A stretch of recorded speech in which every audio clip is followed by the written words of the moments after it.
Bonjour, je vous présente cet ouvrage. Saint-Just, œuvre choisie.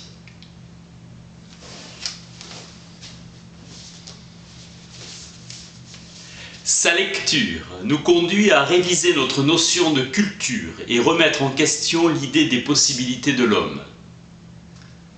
L'homme de la Renaissance représente une plénitude indépassable regrettée par Stendhal et Nietzsche. Cette réussite tenait à l'équilibre parfait. Ce qui dépasse l'homme le dépasse vers l'homme que nous pressentons ou nous apparaîtrons périmés. Baudelaire, les vices de l'homme contiennent la preuve de son goût de l'infini. Saint-Just fait son deuil du déploiement des différents pouvoirs de l'homme. Éveillé à l'histoire en tant que recherche du vrai, conquête sans retour de la liberté pour le genre humain tout entier, lutte. Pensée d'une première figure d'une bonne nouvelle moderne, non révélée. Chef-d'œuvre de sa vie, être sans sommeil, faute de clarté et sentiment d'une responsabilité infinie. On sait de quelle aisance extraordinaire jouissent pour parler ceux qui n'ont rien à dire. Saint-Just commencera à écrire pour ne rien dire, poème organ, pour échapper au mutisme. Désœuvrement pas si inoffensif dans le blasphème. Puis l'impulsion décisive, telle une anguille se mouvant un temps dans l'herbe, Louis-Antoine Léon de Saint-Just, en une vie clandestine.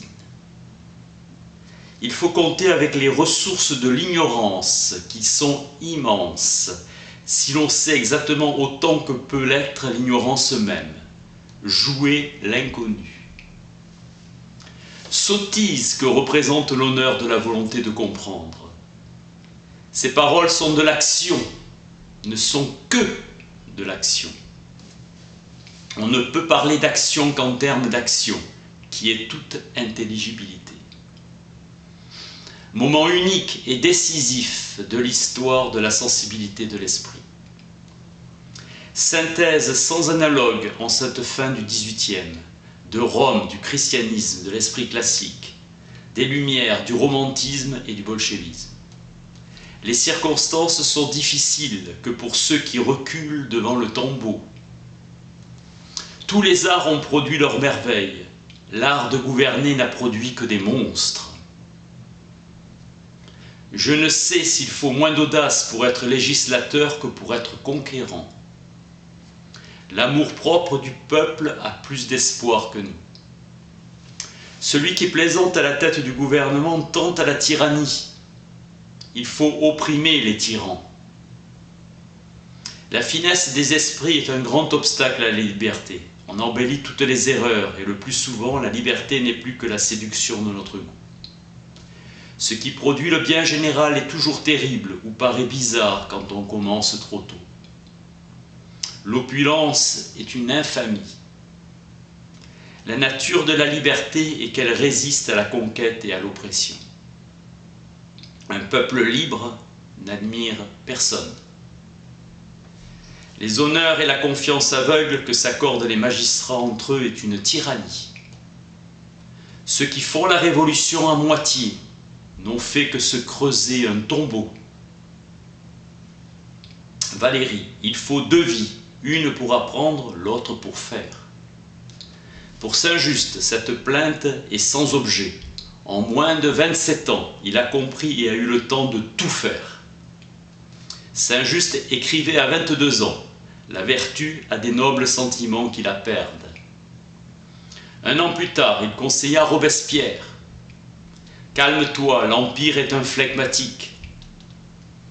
Constance de sa discrétion, qui est de la force. Sa vie s'acheva sur un silence, sans équivalent dans l'histoire. Durant 2 jours et pour l'éternité, on l'a fait taire. Vous êtes tous des lâches, vous ne m'avez point apprécié, trop jeune pour entrer à la législative. Ma palme s'élèvera pourtant et vous obscurira, peut-être. Saint-Just est la conscience de la révolution dont il a le sentiment juste. J'étais très jeune et il m'a semblé en être plus près de la nature. Mutisme, silence que seul l'écrivain rompt, son œuvre. Comme écrivain, il est resté à l'innocence. Ses paroles nées pour vivre le temps de modifier l'instant. Bonheur de goûter à celui qui écrit par choix et pour tous. La plupart de ses poèmes sont marqués au fer rouge, paroles préservées de la déchéance ordinaire. Saint-Just, avant les lignes, est l'un des seuls hommes qui, ayant accédé au pouvoir politique, et que leur action ait été constamment la parfaite. Fidèle expression de la pensée. Action égale langage. Les penseurs condamnent leur pensée à n'agir que par l'intermédiaire du langage. Saint-Just est un penseur d'actes. Malraux, l'homme d'action est un imposteur pour l'intellectuel. Saint-Just servit la cause et ne perdit pas la solitude de sa méditation à partir de son rêve de bâtir les constitutions. Solitude vraie va de pair avec l'ouverture et l'absolu dévouement. Lien avec le monde clandestin, lieu des fidélités. Contemplation, rêverie créatrice. Le lecteur autorisé sera celui pour qui la culture n'est rien, si elle n'est une vie, la vie même. Aventure à courir, riche en rencontres. Rendre à la culture ses risques et ses chances. Petit nombre de ceux, comme dit Balzac, qui sont les complices de notre destinée. À quoi correspond la culture? Souci d'écriture, laissant une vision du monde à leur moment de plus grand risque sous l'étiquette esthétique. On se met à écrire pour éviter de lancer la bombe. La tyrannie endort et le despotisme n'est que l'illusion des esclaves. C'est une décision toujours violente de rendre la parole. D'autres n'auront pas le désir et la volonté vraie de transformer le monde sans attendre. Robespierre et Saint-Just marquent cette violence de pensée nouvelle. Féroce est celui qui traque sans pitié sa propre faim, pensée réduite à son désir, fauve. L'œuvre du philosophe semble vouée à servir et elle a souvent plus de génie que son auteur. Il n'a ni la force ni les moyens de s'attaquer directement à l'état de choses constituées, la réalité. L'intellectuel échappe difficilement à la condition aristocratique, profondément servile. L'artiste est venu enrichir le monde.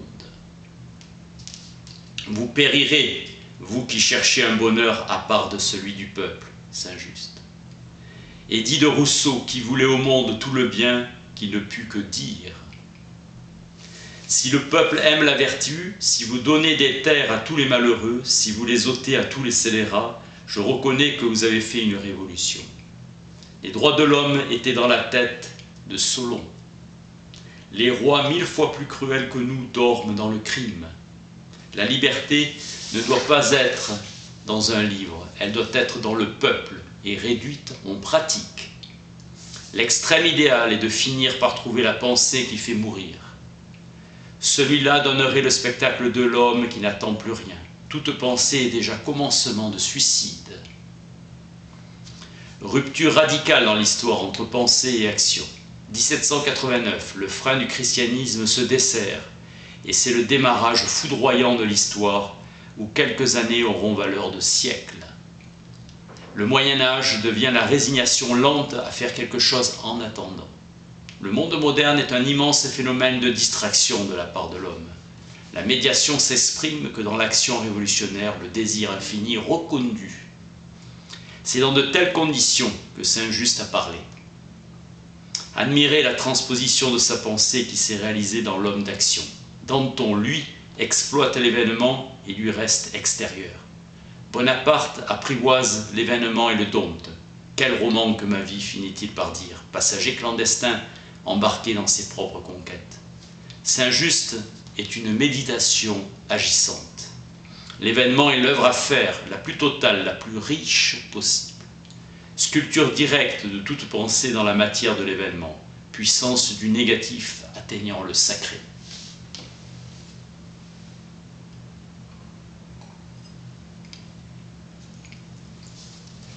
La vertu essentielle des grands déclencheurs féconds d'histoire est un manque de respect fondamental à l'endroit de ce qui est connu comme réel et de ses limites prétendues.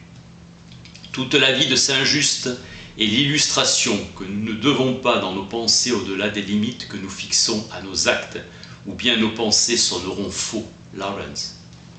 Chercher à reculer à tout prix ces limites entre lesquelles se développe l'action révolutionnaire pratique. Degré dans l'erreur. L'esprit a des erreurs. Les erreurs de la conscience sont des crimes. Tant de rigueur peut faire trembler, mais ne saurait être déplacé. Jean Gratien. Discours de Saint-Just sur le jugement de Louis XVI.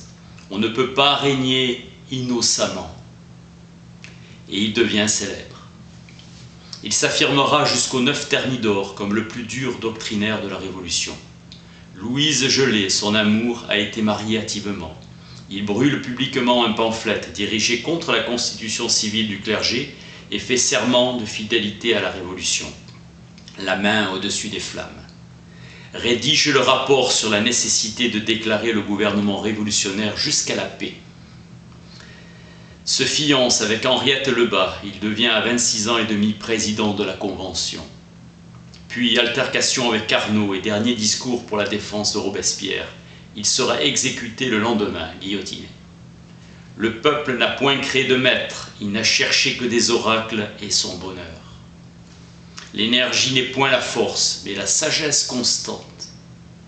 Je n'ai point de confiance en cette force, fût-elle légitime. Le roi peut être jugé, le roi doit être jugé. Le peuple l'éleva de tyran au rang de citoyen. Sous César, le tyran fut immolé en plein Sénat sans autre formalité que 23 coups de poignard. Juger, c'est appliquer la loi. Il s'agit d'instruire à la vertu. Lorsqu'un peuple est sorti de l'oppression, le tyran est jugé. La tyrannie est un roseau que le vent fait plier et qui se relève. Le peuple n'a pas d'intérêt à faire la guerre. Le bonheur et l'intérêt particulier sont une violence à l'ordre social, quand ils ne sont point une portion de l'intérêt et du bonheur public. Il y a une monarchie partout où la puissance exécutrice dispose de l'honneur et de l'avancement des armes. Si vous voulez fonder une république, ôtez au peuple le moins de pouvoir qu'il est possible et faites exercer par lui les fonctions dont il est capable. Il y a de véritables commandements que la volonté générale et la loi. Le pur amour de la patrie est le fondement de la liberté. Les rangs sont une chose imaginaire. On ne fait une république qu'à force de frugalité et de vertu. Les peuples sont les véritables grands de la terre. Que vous fassiez la paix ou que vous fassiez la guerre, vous avez besoin d'un gouvernement vigoureux. Hors des lois, tout est stérile et mort. L'ordre ne résulte pas des mouvements qu'imprime la force. Les lois ne repoussent que le mal. Si l'on donne à l'homme des lois selon la nature et son cœur, il cessera d'être malheureux et corrompu. Nous avons cherché nos plaisirs dans la nature et nos principes dans notre orgueil. Si vous voulez rendre l'homme à la liberté, ne faites des lois que pour lui. Le législateur commande à l'avenir. La morale est plus forte que les tyrans. Rompez tous les chemins qui mènent au crime. Le pouvoir de l'homme est injuste et tyrannique. Le pouvoir légitime est dans les lois. Un pétitionnaire ne peut être inquiété en raison de son opinion. Les traités ont pour objet la paix et le bonheur des nations. Le peuple français vote la liberté du monde.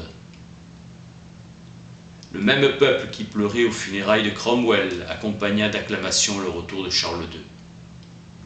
La sagesse seule et la patience peuvent constituer une république. La république ne compose pas avec la royauté. L'un doit périr. Ceux qui voulaient sauver le roi ont tout fait pour perdre la république. Les hommes libres sont nés pour la justice. La justice consiste à réprimer ce qui la trouble. Il n'y a point de prospérité à espérer tant que le dernier ennemi de la liberté respirera. Vous avez à punir les traîtres et même les indifférents. La liberté doit vaincre à n'importe quel prix. Les hommes opulents contribuent à soutenir la guerre. Ce sont eux qui partout sont en concurrence avec l'État dans ses achats. Le gouvernement est ligué avec eux. Il faut dire la vérité tout entière. Diminuer l'excès des fortunes et forcer celui qui a trop à l'économie, et c'est le meilleur moyen de faire baisser les denrées. Il est impossible que les lois révolutionnaires soient exécutées si le gouvernement lui-même n'est pas constitué révolutionnairement. Ceux qui font des révolutions dans le monde, ceux qui veulent faire le bien, ne doivent dormir que dans le tombeau. Un soldat protégés par la force de tous, contrat politique entre chacun, et tous forment un pacte social. L'ordre social, dit très bien Rousseau, est la première de toutes les lois. La Révolution est l'ouvrage du peuple, une loi contraire aux institutions et tyrannique. La monarchie était noyée dans les lois. Le fléau, c'est la corruption. Tout le monde doit avoir eu de la modestie, non de l'orgueil. La force ne fait ni raison ni droit, mais il est peut-être impossible de s'en passer pour faire respecter le droit et la raison. La liberté du peuple est dans sa vie privée, ne la troublez point. Que le gouvernement ne soit pas une puissance pour le citoyen, qu'il soit pour lui un ressort d'harmonie. L'homme n'est point né méchant, c'est l'exemple contagieux de l'oppression qui est méchante, dépendance. La révolution doit s'arrêter à la perfection du bonheur et de la liberté publique par les lois. Il faut que tout le monde travaille et se respecte. Là où il y a de très gros propriétaires, on ne voit que des pauvres. Un malheureux est au-dessus du gouvernement et des puissances de la terre. Il doit leur parler en maître. L'opulence est une infamie. Il faut détruire la mendicité par la distribution de biens nationaux aux pauvres. Le peuple français reconnaît l'être suprême et l'immortalité de l'âme. L'oisiveté est punie. Il n'y a point de domesticité. Faire exécuter les lois sur l'éducation, voilà le secret.